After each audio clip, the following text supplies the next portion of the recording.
Jesus said, for all those who exalt themselves will be humbled, and those who humble themselves will be exalted.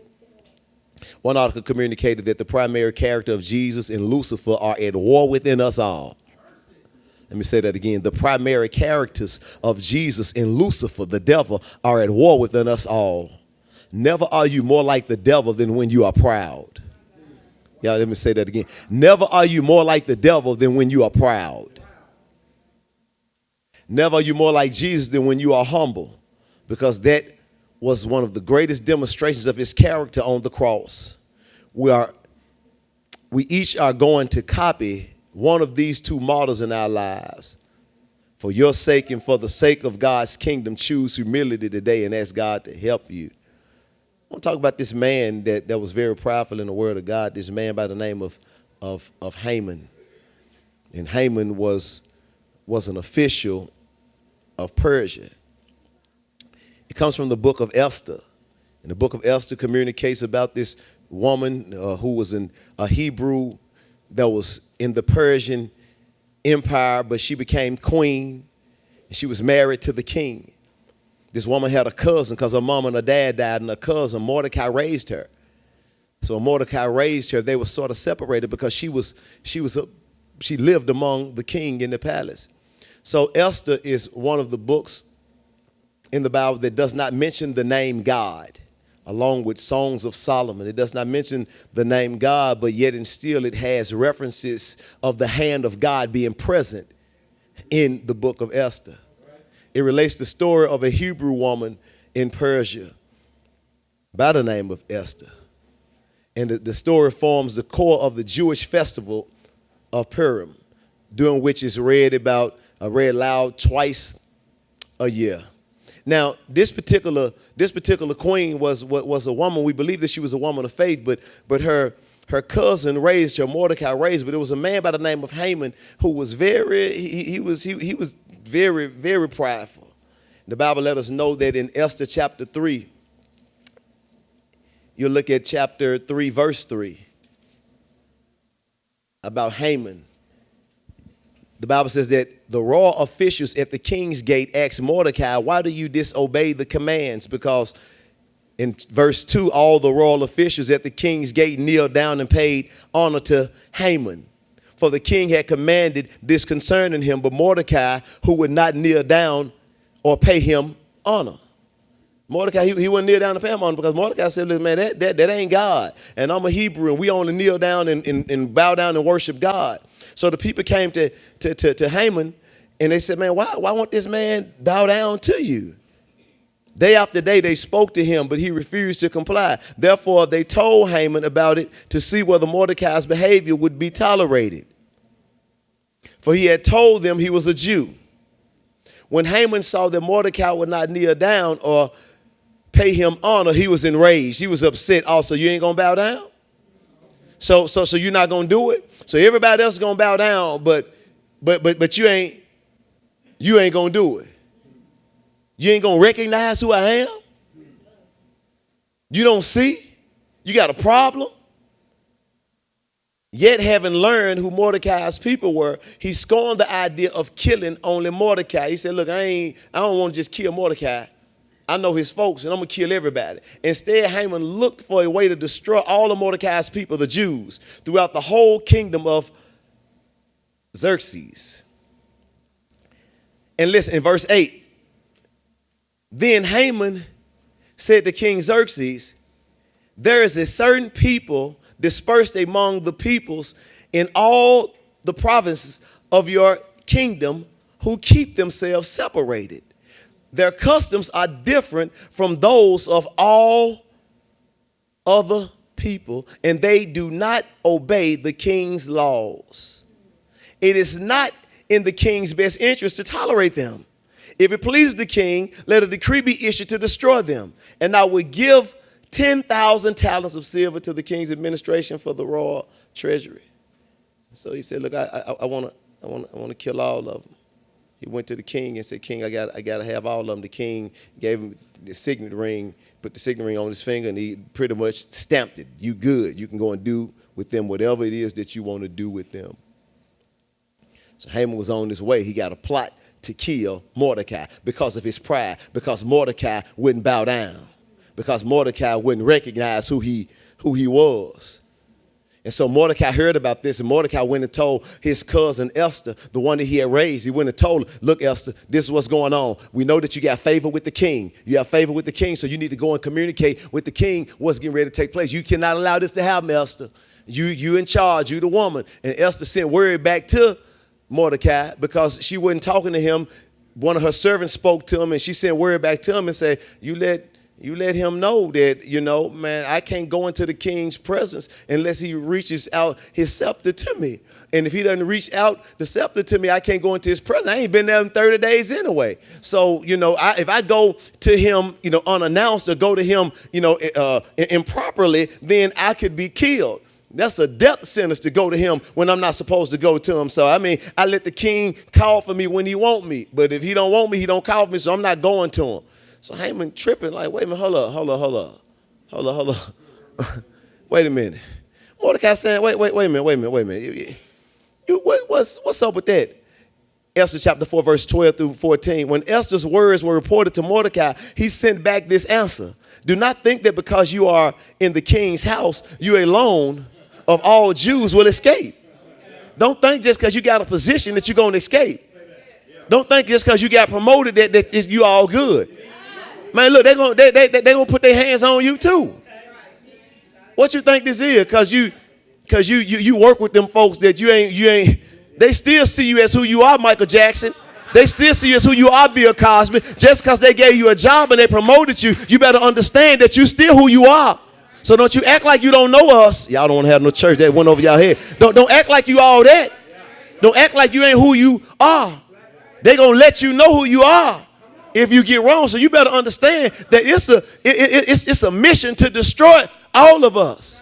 So he said, don't think that because you are in the king's house that you alone of all Jews will escape.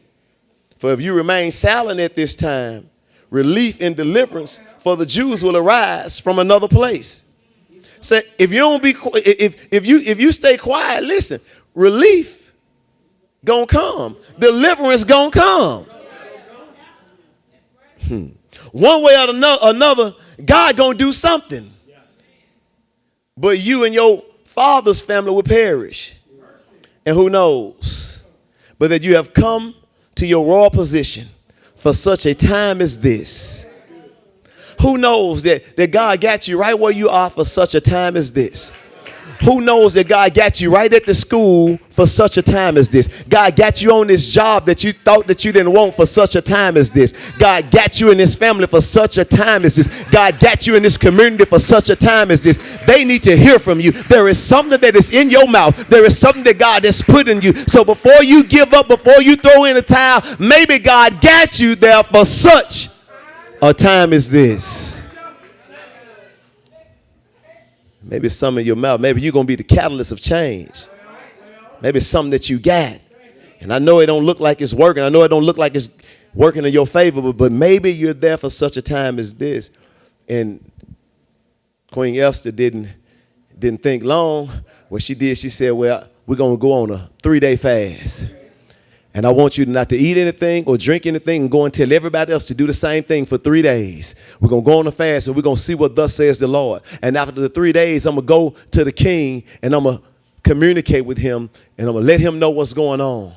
She said this, and if I perish, I perish. She said, in other words, I'm going to shoot my shot. In other words, I'm going to go ahead and I'm going to see what happens. If I perish, I perish. If he kill me, he kill me. I'm just gonna take my chance. I may go into this spot and he may say, well, you gonna come into my presence without me inviting you into my presence. But if he does that, then it's okay. But I'm gonna go ahead and shoot. If I perish, I perish. So 3 days later, she went to the king and she had on a purple ornaments, and she went into the king, and the king listened to her, and the king was, delighted that she was there, and the king told her that I'll give you anything that you ask for from me, up to half of the kingdom. So you got to understand that the king's heart is in the Lord's hand. She was afraid to go, but God was working on the other side of town. So I don't know what you're afraid of, but God is in the midst and God is working. So you may be afraid to go and talk to the king, or afraid to go and talk to the judge, or afraid to go and talk to the lawyer, or afraid to go and talk to your supervisor. But you got to understand that the heart of the king is in the hand of the Lord. He can turn it whatever which way he want to turn it. So she went to the king, and the king was, okay, whatever it is that you asked me for. She said, okay, well, do me a favor. I want to have a banquet, and I want to invite you and Haman to the banquet today. Y'all come to the banquet with me. And so they came to the banquet, and she began to communicate, at the banquet about another banquet. I want y'all to come to another banquet with me on tomorrow. Okay, that's cool. So come to this banquet today, and then come to another banquet on tomorrow. Haman went out that day happy and in high spirits. He was happy. He was excited. Yeah, I'm cool. He had high spirits. And when he saw Mordecai at the king's gate and observed that he neither rose nor showed fear in his presence, he was filled with rage against Mordecai. He was upset again. He wasn't just upset. He was filled with rage. Like, man, this dude here, you still won't rise for me, and you see me. He said, all right, that's cool. I'm going to deal with you, though, man.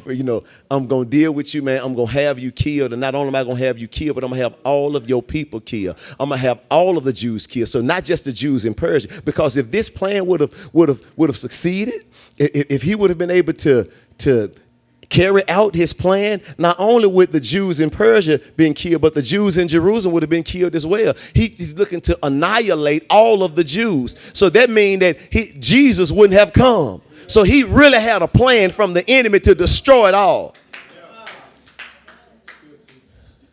So when he saw the Mordecai the king gate, observed that he was neither rose or showed fear in his presence, he was filled with rage against Mordecai. Nevertheless, Haman restrained himself and went home. I'm going to get up with you. I'm going to see you later. Yeah. So, Esther chapter 5, verses 9 through 14. Calling together his friends and Zeresh, his wife, Haman boasted to them about his vast wealth. Man, I'm cold. Man, I got it going on. Man, check out what happened to me today. He talked about his many sons and all the ways the king had honored him and how he had elevated him above the other nobles and officials. I'm the man. Man, I started from the bottom. Now I'm here. You know what I'm saying? I'm just saying, man, so I did my thing. I work what I work, man. They fool with me, man. All them folk, man, they like me. They fool with me, man. And that's not all Haman added. I'm the only person Queen Esther invited to accompany the king to the banquet that she gave. And she invited me along with the king tomorrow. But all this gives me no satisfaction as long as I see that Jew Mordecai sitting at the king's gate. His wife Zeresh and all his friends said to him, have a pole set up, reaching to a height of 50 cubits, and ask the king in the morning to have Mordecai impaled on it. Then go with the king to the banquet and enjoy yourself. This suggestion delighted Haman, and he had the pole set up. So we're going to deal with him. He's in violation. He didn't bow down to me. I got all of this. I got it going on. I'm the only one they invited to the meeting, because they like me, because I got this position. Man, I'm second, third in command. I'm Haman. Esther could have invited anybody, but she invited me.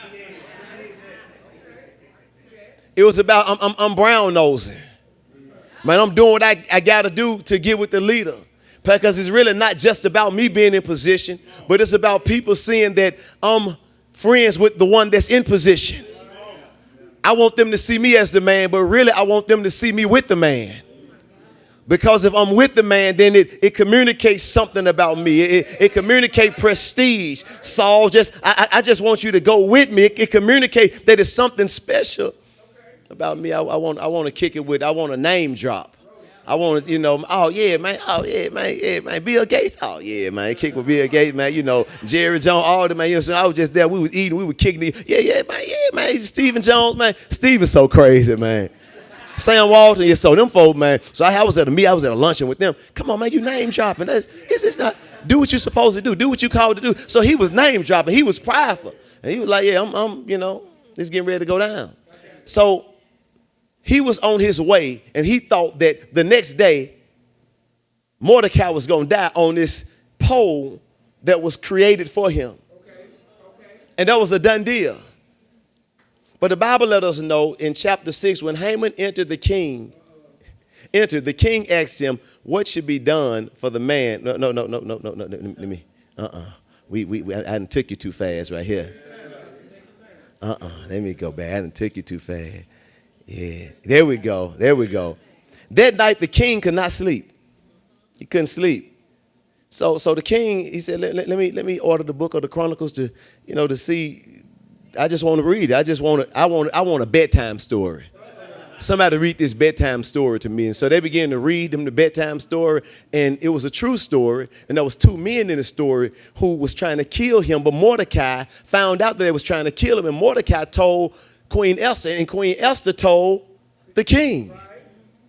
And so when he read this, he found out that, when he heard this, he found out, he asked the question, was this man ever celebrated? Was this man ever rewarded for the act that he had done? Well, no, he was never elevated. He was never rewarded. He was never celebrated. So now he's like, okay, so we need to celebrate him. We need to honor him. Now, he didn't go around saying, Jen, man, I done did all of this for the king. I done did, when he got in trouble, he didn't pull out the card and say, I done did all this for the king. I done did all this for the church. I've given all of this. I saved your life, and this how you going to treat me? This what y'all going to do to me? He didn't do that. Because he humbled himself. He didn't exalt himself. He wasn't concerned about the position. He wasn't concerned about being humble. He just did what he was supposed to do. I'm doing the right thing. You don't owe me anything for doing the right. I don't owe you anything for you doing the right thing. This is your reasonable service. You don't get a point because, I was here on time. I always sing. I always praise. I'm always serving. I'm always there. I hope that when you do this, you're doing this as unto the Lord, and you understand that I get to do this, and this is my reasonable service. It's my reasonable service. How they just gone, because I done been here. I was on the court team, and this your reasonable service. You don't get points for that. And you may get points, but when you get points, God gives you that. God rewards you. Stop looking for your reward from people. Let me say it again. Stop looking for your reward from people. God rewards. God honors. A lot of times we do things to be seen. And he said, when you let your right hand know what your left hand doing, he said, you received your reward. So when you posting on social media and telling people on social media what you did for somebody else, then you have received your reward. That was your reward right there. When all of them 217 likes, that was your reward. And when they reward you, then God said, I don't have to reward you. But when you do something, you don't let your right hand know what your left hand is doing, and not being slick, but it's just when I give us unto the Lord. I don't give and tell nobody that I gave. When I bless you with a suit, I don't let the world know that that's my suit that he got on. When I blessed you with a pair of shoes, I don't let the world know that's my pair of shoes. I paid the light bill.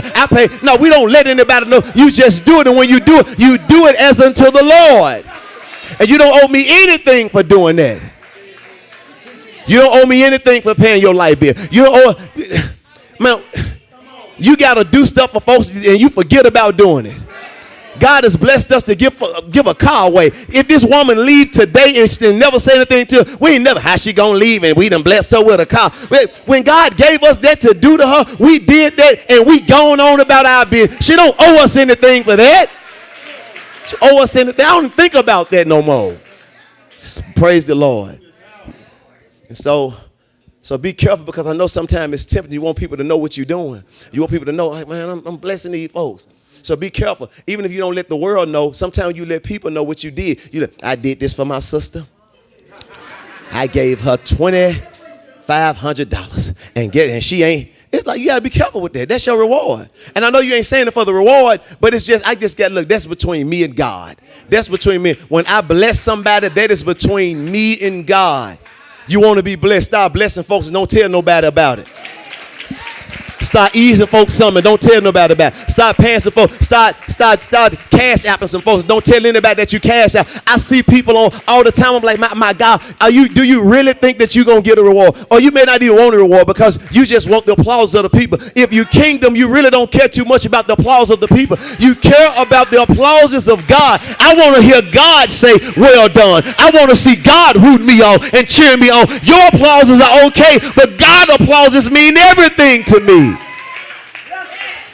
If people introducing me or saying things about me, and it brings tears to my eyes when I can feel in my heart to where, God, I thank you, because what they're describing, God, I am so trying to live to be that person, God. God, that is me, God, I thank you. It's things that you do, people are going to reward. See, if I do something for Cam, I don't have to say what I did for Cam, because most of the time, Cam going to say what I did for her, and then I'm going to receive that's my reward. She's going to say it. I don't have to say it. I'm trying to give you some, because some of y'all wonder why you don't get blessed, because you already received your reward, because you telling folks about what you did. Stop telling people what you do for people and how you help people and how you put them on game and how you gave them wisdom. Just give it to them and keep it moving.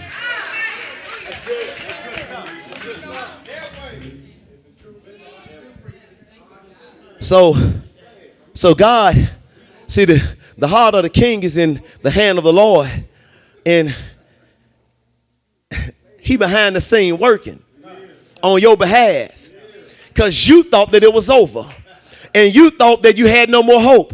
And you thought that it was gone. And you thought that you was going to be impaled. You thought that you was going to die. You thought that the judge had the final say. You thought that the lawyer had the final say. You thought that the mortgage company had the final say. You thought that the doctor had the final say. You thought that they had the final say. But God, they don't have the final say. I have the final say. I deal with it while you sleep. You go ahead and go to sleep. And while you sleeping, I'm working. I don't sleep nor slumber. While you sleeping, I'm working. I get in, and the results that they saw or that they thought they saw, I turn it around, and my God, yes, we didn't even see it, but the test said you saw. I don't care what we saw then. We don't see it right now. We serve an awesome God. There's a God that works behind the scene on our behalf. I don't know about you. I be praying some prayers. God, get in and do it. I know what they saw. Forget what they saw. Make them not see what they saw. Make something happen let it been a malfunction in the computer. Let something happen. God, I done seen them do it.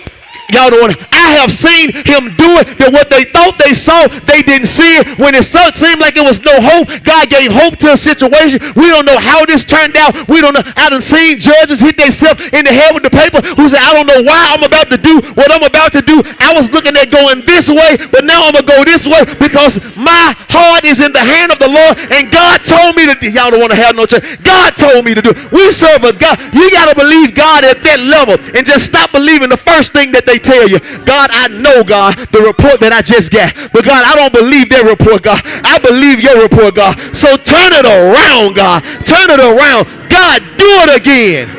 Look at somebody and say, he'll do it again.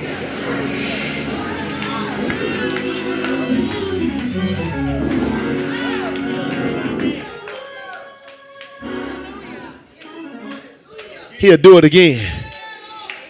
The woman's whole testimony ain't over. It ain't over yet, so I don't really want to share it.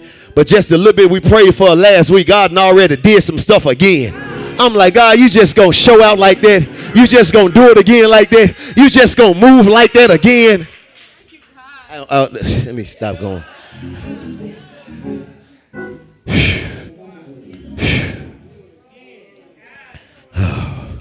So he said, yeah, that happened.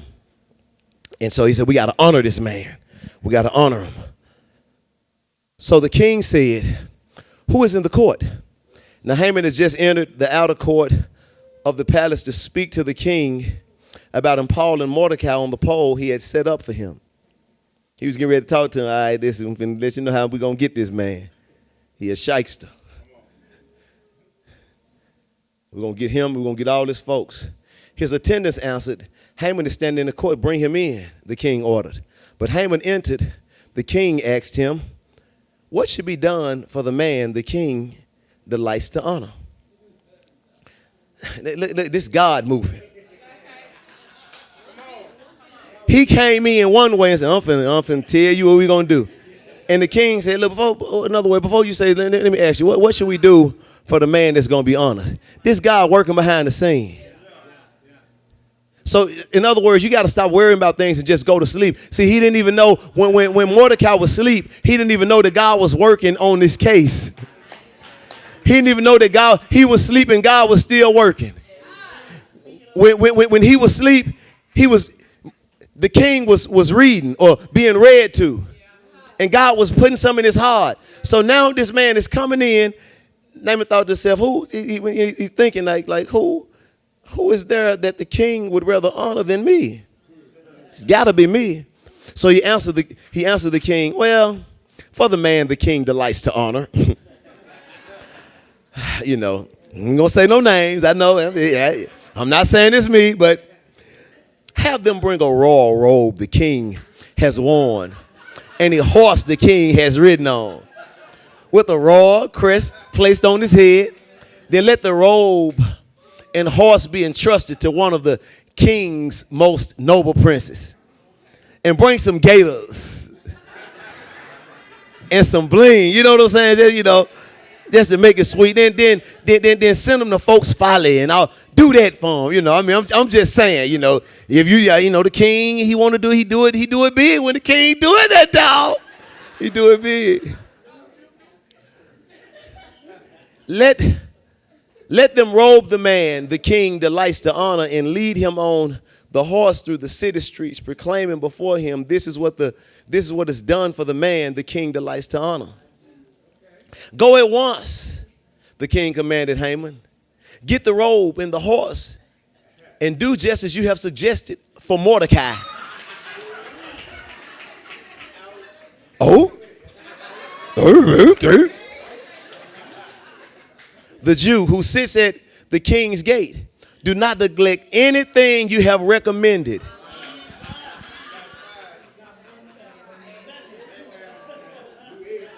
So Haman got the robe and the horse.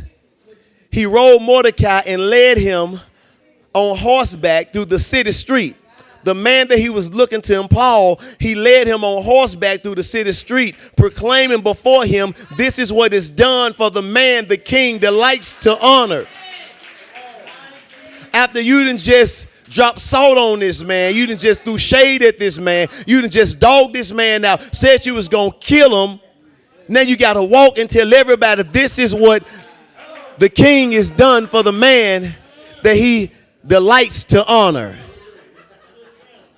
Afterwards, Mordecai returned to the king's gate, but Haman rushed home with his head covered in grief and told Zeresh, his wife, and all his friends everything that had happened to him.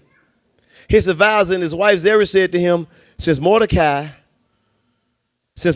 whom your downfall has started, is of Jewish origin, you cannot stand against him. Oh, now you tell me. You will surely come to ruin. Oh, okay. While they were still talking with him, the king's eunuchs arrived and hurried Haman away to the banquet Esther had prepared. So they went to the banquet, and when they went to the banquet, Esther began to talk to the king and let the king know about this wicked man, Haman. And Haman realized that the king had already decided his fate. He stayed behind to beg Queen Esther for his life. And just as the king returned from the palace garden in the banquet hall, Haman was falling on the couch where Esther was reclining. The king exclaimed, would he even molest the queen while she is with me in the house? As soon as the word left the king's mouth, they covered Haman's face. The Harbana, one of the eunuchs attending the king, said, a pole reaching to a height of 50 cubits stands by Haman's house. He had it set up for Mordecai, who spoke up to help the king. The king said, impale him on it. So they impaled Haman on the pole he had set up for Mordecai. Then the king's fury subsided. So the same hole that he dug for Mordecai, he ended up falling in that same hole. He trying to lie and manipulate and trick. But he ended up the same. I'm going to dig this pit for you. I'm going to lie on you in the same hole that I dug for you. My God, how did he end up in that same hole? See, the difference between Haman and Mordecai was humble. And Mordecai, because of his humility, God exalted him. Haman was exalted. And because of his exaltation, God humbled him. So, in other words, we need to look to humble ourselves before God, opposed to exalting ourselves before God. Don't expect God to humble you, because you don't want God to humble you. Because when God humble you, you'll end up in places you don't want to end up, doing things you don't have no business doing. You want to be humble yourself. Humble yourself under the mighty hand of the Lord, so in due time he will exalt you. But when God has to humble you, when you fall into the hands of an angry God because you refuse to listen, and God said, I'm going to humble you, you're not going to like how he humbles you. So in other words, you better stop before you get stopped. Look at somebody and say, are you prideful? Proverbs 11:2 said, when pride comes, then comes disgrace. But with humility comes wisdom. Proverbs 18:12 says, before a downfall, the heart is haughty. Listen, I'm going to say it again. Before a downfall, the heart is haughty. So before you fall, you got a haughty heart. You're walking around prideful. You're walking around like you got it going on. Like it wasn't God that brought you out. See, you don't say it, but it's in your attitude. Because you don't love like you used to love. You don't read like you used to read. You don't pray like you used to pray. You don't come like you used to come. You don't give like you used to give. And you don't think that has anything to do with your love for God. Let me say that again. You don't think that has anything to do with your love for God. Your commitment level and what how you serve him. He know my heart. He know your heart about what you do. He done brought you out, and when he brought you out, you was on fire. You couldn't stop reading. You couldn't stop praying. You was hungry for him. You was lifting up your hands. But now that time has gotten in between you, you don't have the same fire that you once had then. You got to keep on rekindling the fire, letting God know that, God, I need you. I depend on you. I honor you. I worship you. I love you. So before a downfall, a heart is haughty. I got this. I did this. I picked myself up. You'll throw God in there. Yeah, God did his thing. But, man, I work hard for that. I'm the one that went back to school. I'm the one that did it. I did that. Yeah, I give God the credit, he gave me the strength or whatever. But I'm the one that did that. Before humility comes, but humility comes before honor. Jesus. Humility comes before honor. So before God get ready to humble you, then humility will come first. So I need to walk in humility. Hebrews 12:15 says, look carefully lest anyone fall short of the grace of God, lest any root of bitterness springing up cause trouble, and by this many become defiled. So Haman was bitter because of what took place. Haman was upset, and he continued to just rehearse it in his head. And I'm gonna get him. I'm gonna let him have it. Bitterness and unforgiveness is often a hidden sin. Nobody may notice at first, but the poison is doing its hidden work. A lot of times we do four things. We begin to replay the tapes in our mind about what happened and who hurt you and how they hurt you and how he cheated on you and how you played the tapes over and over in your mind and what they did to you and how they didn't love you and how they let you go and how they lied on you. You replay it over and over in your mind. That's the first thing. And then the second thing is your mouth is out of control. You keep thinking about it, then you keep talking about it. Everywhere you go, you keep talking about what they did, what they didn't do, how they didn't love you, how they didn't support you, how they weren't there for you, how you was there for them, how you gave to them and they didn't give to you, how you loved them and they didn't love you, how you gave them rise and they didn't give you rise. So your mouth is out of control. The third thing is said that you become sick. You get sick because they said heart disease and your heart rate, all because when you walking in unforgiveness and you walking in bitterness, it can affect your health.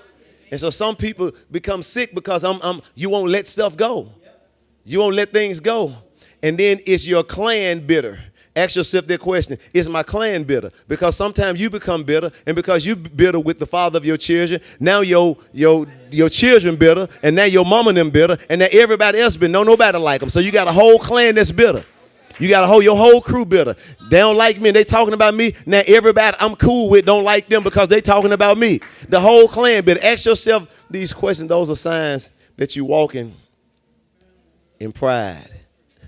Listen, spiritual pride. Spiritual pride is a hidden pit in which many unsuspecting Christians have fallen. It's a hidden pit to where we just walking in pride. We don't even know it. James 4:6 says, but he gives us more grace. That's why the scripture says God opposes the proud, but shows favor to the humble. He opposes the proud. I don't want to undo the proud, but I'm going to show favor to the humble. A couple of things to communicate to let you know that you're walking in pride. Number one is when you're fault finding. You're finding fault in everybody else. They can't do that. He can't do this. Why he doing it? What he got on? How he get her? How she get him? How they get this house? I can't believe it. Well, how she get this job? You finding fault in everybody else. You finding fault in other people. Instead of running your own race and worrying about you looking at them. You address before you confess. Proud leaders love to point out the flaws in others, but rarely admit their own flaws. Clearly, it's easy to address shortcomings wherever you see them, but address your own. You say, well, this is between me and God. But you always point out other people's flaws and other people's shortcomings. Number two, you got a harsh spirit. A harsh spirit. You're just harsh. Man, I don't want to talk to him because he's going to be harsh and he's going to be quick and he going to have something smart to say. She got a harsh spirit. Where your sweet spirit at? Why you praying all the time and you harsh all the time? It don't go together. You got the Holy Ghost, but what's the other spirit you got? That ain't the Holy Ghost. Holy Ghost ain't just frowned up all the time and quick all the time. You're going to worship at church, but you come to the house, you ain't got nothing to say. Worship at the house. Worship by loving me. Worship by talking. Worship by giving me $5. Worship by hugging me. Worship by encouraging me. When you are consistently critical, this is when you tend to put others down often because there is a deep-seated need for you to feel better about yourself. So that's why you're putting other people down. Because you want to feel better about yourself. People who are critical are that way because they secretly see themselves as exempt from the very same thing they criticize others of. That's pride. Another one is unwilling to submit to authority. When a person is unwilling to submit to authority at work, at church, or at home, or in any other relationship, it is because deep within the person they believe, because deep within the person they believe they could make better decisions than the person God has placed over them. So you believe that I can make better decisions than him. I can sing better than him. I can play better than her. So that's why I don't submit. Because I'm better than. Why they gonna put this little young girl over this right here? Who they think? I'm gonna submit to that? Why they put him over? He can't even hold a note, and they gonna put him over this? I'm not submitting to that. That's a sign of pride. They gonna put, but maybe they walked in humility. Maybe they did what they were supposed to do. Maybe they saw that a prideful spirit in you, and that's why they didn't promote. Thank y'all. Maybe that's why you didn't. Why you didn't get it? He said. So they submit outwardly, but inwardly they struggle to accept the subordinate position that they're in. So outwardly I'm gonna do what's asked of me, but inwardly, man, I'm not doing that. I'm not doing that. Is a sense of pride. See, I gotta submit to whoever God has placed over me. That's Romans 13. I gotta submit. I don't like it, but I gotta submit. I don't like how they roll, but I gotta submit, and I'm gonna do my job. You think Joseph liked submitting to Potiphar? He didn't like submitting to him, but that's who God had him over. Listen, I'm nowhere unless God has placed me here. So if I'm in the pit, God placed me in the pit. If I'm in the prison, God placed me in the prison. If I'm at this job, God placed me. If I'm on this team, God placed me here. And so while I'm here, I will submit to this authority. I will not walk in pride. Seeing yourself as too good to perform certain tasks. Who they asking to clean up? Who they asking to stack a chair? Who they asking to clean the toilets? Do you know who I am? Do you know my tenure? Do you know how long I've been here? I was here when it started. I was here when wasn't nobody else here. I was praying when wasn't nobody else praying. And you think I'm a stacker to all these folks here? You think I'm a cleaner a toilet all these folks here? That's pride. I said, no, I can't. Jesus came, the Bible said, look, Jesus said, this our whole servant leadership team is built on this scripture. For the Son of Man came not to be served, but to serve and to give his life ransom for many. Thank you, Miss Joy. My God. For the Son of Man didn't come to be served. He said, this Jesus. He said, I didn't come to be served. He said, I came to serve and to give my life for you. He said, I didn't come for you to wash my feet. I came to wash your feet. He said, see, this is a kingdom principle. The last shall be first and the first shall be last. That's kingdom. See, don't be conformed to the pattern of this world. The pattern of this world said that the first shall be first and the last shall be last. But a kingdom principle said the last shall be first and the first shall be last. In other words, in the world, it says that Haman is going to be first. But Jesus said, no, Haman is going to be last. Mordecai is going to be first, because Mordecai is not trying to boast himself up and trying to jump his way to the front. He's waiting his turn. He's serving God. He's doing what he's supposed to do. He's fasting and he's praying, and he didn't have to exalt himself. God pulled him from the back of the crowd and brought him to the front of the crowd. When God promotes you, can't nobody demote you. Some of you get demoted because you promoted yourself. You got to stop self-promoting and allow God to promote you. I'm not telling you not to be a businessman. I'm not telling you not to assert yourself. But what I am saying, you better allow God to get you in certain doors, because if God gets you in that door, it don't matter who try to push you out of that door. They can't push you out because God got you there. Y'all ain't got to clap for that one.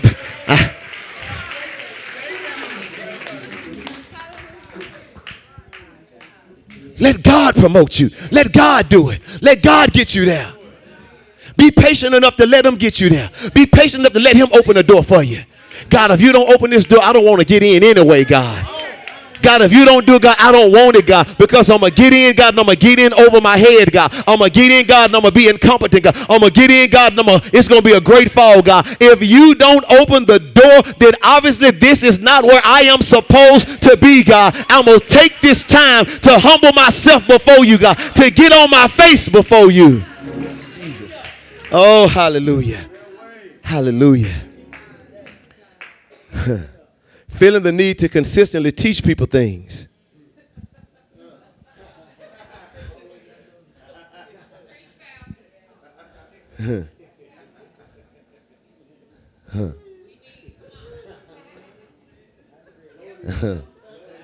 Feeling the need, you got to always try to teach somebody something.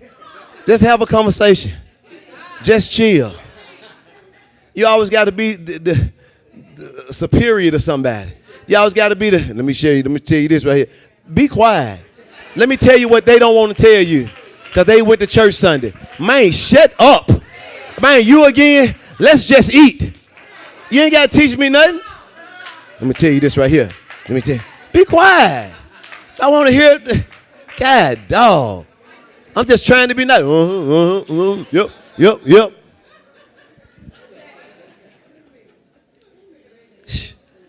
I ain't get through with the other point, but that's how I'm going to keep it moving.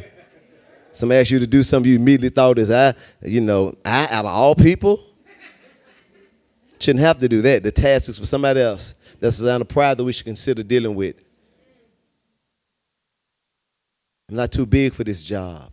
I'm not too big to sweep this floor. I try to find myself, I'm not too big to pick up paper outside now. Paper outside is, too big for that. Now, we can pull the card. Hey, look, I've been doing this for 22 years. Hey, that's cool. But I'm still here. Too big for. That's what this ministry, y'all on the onset, that's what this ministry about. So that's why I ain't got no special this and special that. That's what we about, serving and serving God's people. That's what we about. Thank y'all, 7 people. I appreciate it. The last one is talking a lot about yourself. Talking about, when I was this and I did that and I do this and that and I did this what I did, this what I do, this what I'm gonna do, this me. You talk too much about yourself. Thinking more highly of yourself than you ought. We talked about that last week. Thinking more highly of yourself than you ought, and also thinking more lowly of yourself than you ought. The bottom line is you think too much about yourself. You talk too much about yourself. Humility is not thinking less of yourself. Humility is thinking of yourself less. It's not thinking less of yourself. It's just thinking of yourself less. Like you think about you too much. You think about, why can't I? I'm incompetent. I'm humble. I'm this. I can't speak. I can't do what they do. I can't. And you think that you walk in humility. No, that's not. That's still walking in pride, because why are you always thinking about you and what you can and cannot do? You don't want nobody joking with you about you. You don't never want to be the center of a joke, because it's about, man, let's stop being so serious all the time. And you can laugh. We can laugh at him, but let's laugh at you sometime. Proverbs 27:2 said, let someone else praise you. Stop talking about yourself all the time, but let someone else praise you, and not your own mouth, an outsider and not your own lips.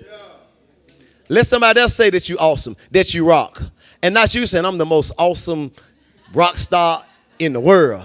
Let somebody else do it. James 4:10 says, humble yourself before the Lord, and he will lift you up. Look at Luke chapter 18. He says, to some who were confident of their own righteousness and looked down on everyone else, Jesus told this parable. 2 men went up to the temple to pray. One, a Pharisee. He was a preacher. He was a teacher, probably a rabbi. And the other, a tax collector. He was just, plain Jane, kind of was frowned upon in the community because they didn't see them as godly people. The Pharisee stood by himself and prayed, God, I thank you that I'm not like other people. I thank you that that I ain't been on crack, that I ain't been no GD or Crip or Blood. I thank you. I thank you that I didn't strip those people. I thank you. My sin is just, I lied a little bit, but hey, everybody does that. Look, that's a little white. I just tell a little white lie, But, well, okay, that's my sin. I lied a little bit. Okay, whatever. But I'm not like them. I hadn't had multiple partners like some of those women they talk about, like sleep with somebody's husband. Ew. Well, I did, but I will never share that. So, according to them, I didn't.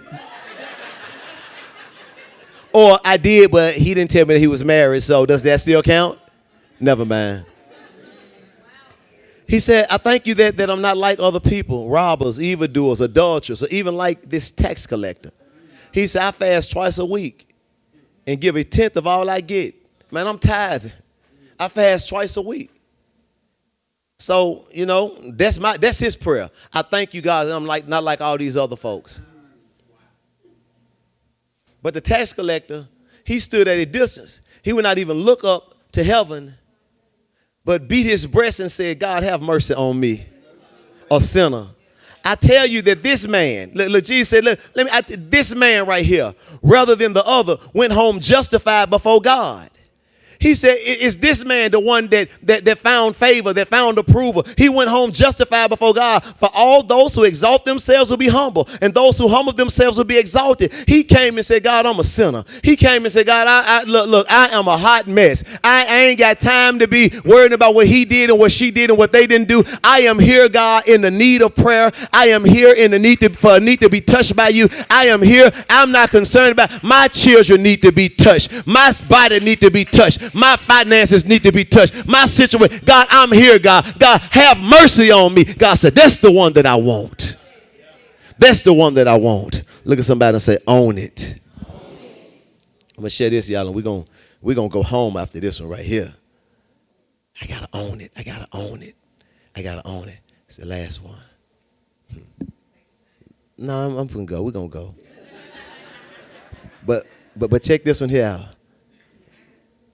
Proverbs 26:27 says, whoever digs a pit will fall into it. If someone rolls a stone, it will roll back on them. Whoever digs a pit will fall into it. So I got to watch the pits that I dig.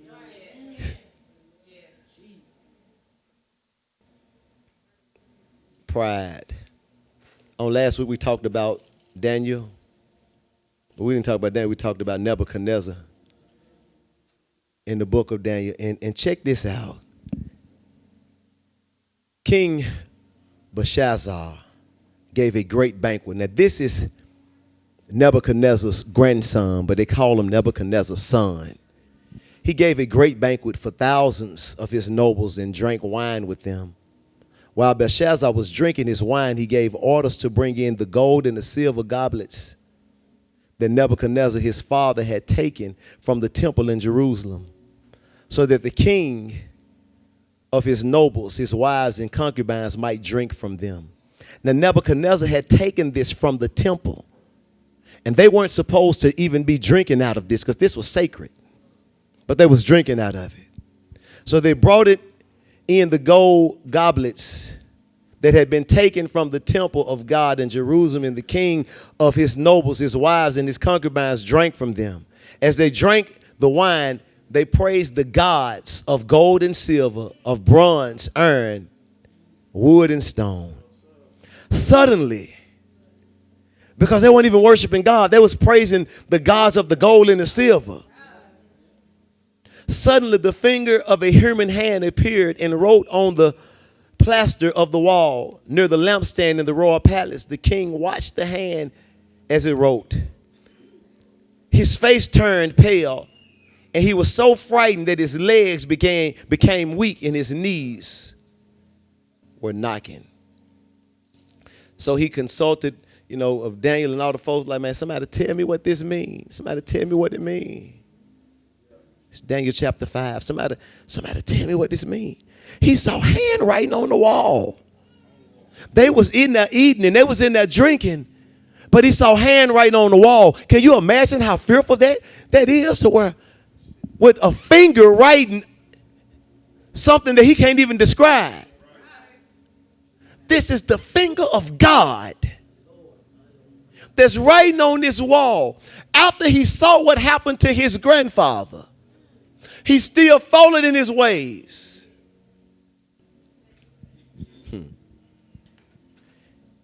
Verse 18 says, Your Majesty, the Most High God gave your father Nebuchadnezzar sovereignty and greatness and glory and splendor. Because of his high position, he gave him all the nations and peoples of every language dreaded and feared him. Those the king wanted to put to death, he put to death. Those he wanted to spare, he spared. Those he wanted to promote, he promoted. And those he wanted to humble, he humbled. But when his heart became arrogant and hardened with pride, he was disposed from his royal throne and stripped of his glory. He was driven away from people and given the mind of an animal. He lived with the wild donkeys and ate grass like the ox, and his body was drenched with the dew of heaven, until he acknowledged that the Most High God is sovereign over all kingdoms on earth and sets over them anyone he wishes. But you, Belshazzar, his son, have not humbled yourself, though you knew all this. Y'all ain't churching. He said, but you have not humbled yourself, though you knew all this. You knew what happened to people who commit this kind of sin. You saw what happened. You saw the destruction. You saw how marriage is destroyed. You saw how diseases are inflicted upon them. Instead, you have set yourself up against the Lord of heaven. You had the goblets from his temple and brought to you. You and your nobles, your wives and your concubines drank wine from them. You praised the gods of silver and gold, of bronze, iron, wood, and stone, which could not see, hear, or understand. But you did not honor the Lord.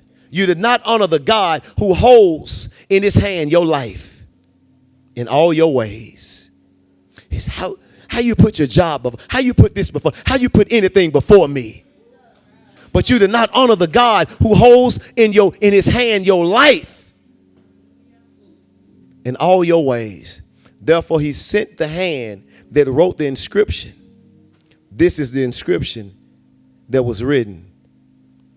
Here was these words Here's what these words mean.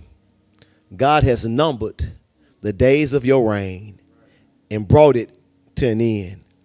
You have been weighed on the scales. You've been weighed in the balances and found wanting.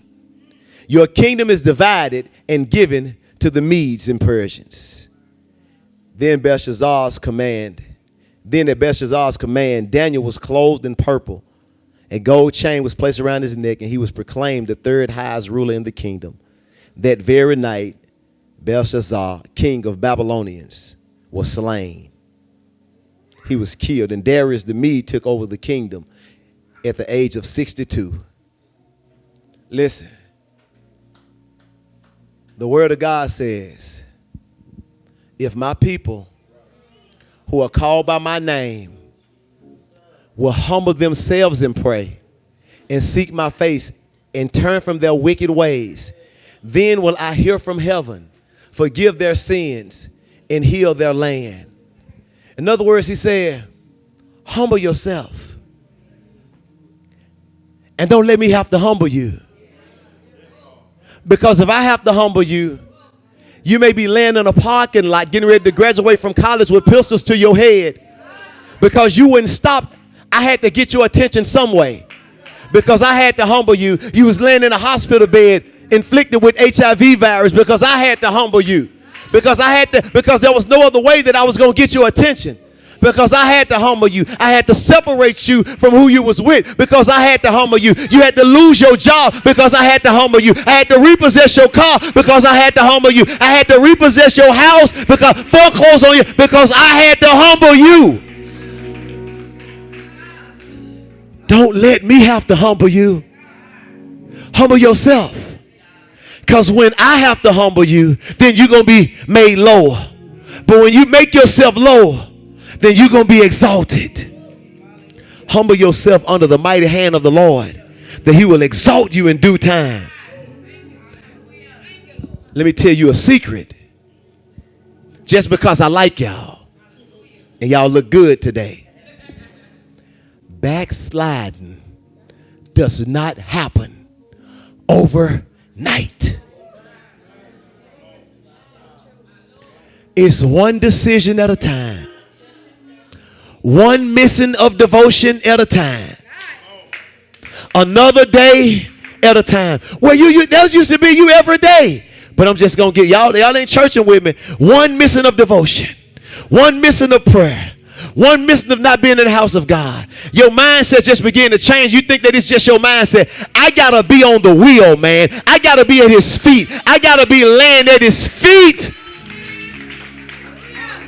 I got to be laying at his feet. There is an enemy that is trying to take your life, but that's not enough for him because we all gonna leave. There is an enemy that's trying to take your soul. One decision at a time.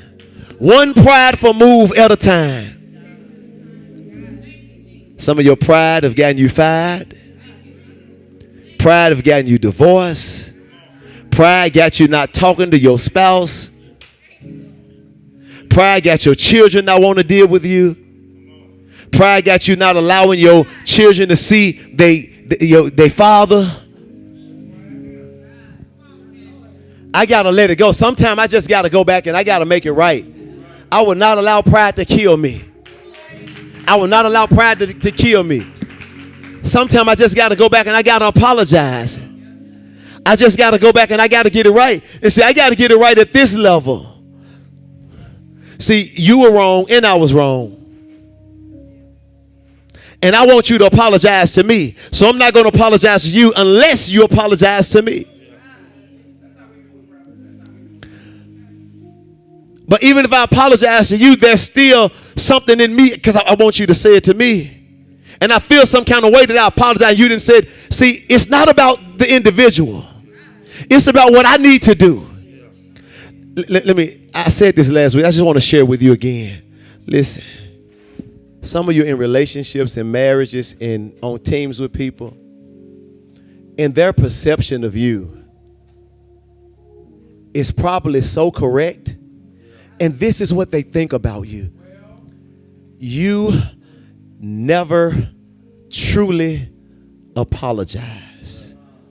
You never truly say, I am sorry. You don't take the time to say that and to make sure that I am okay. And I need to hear that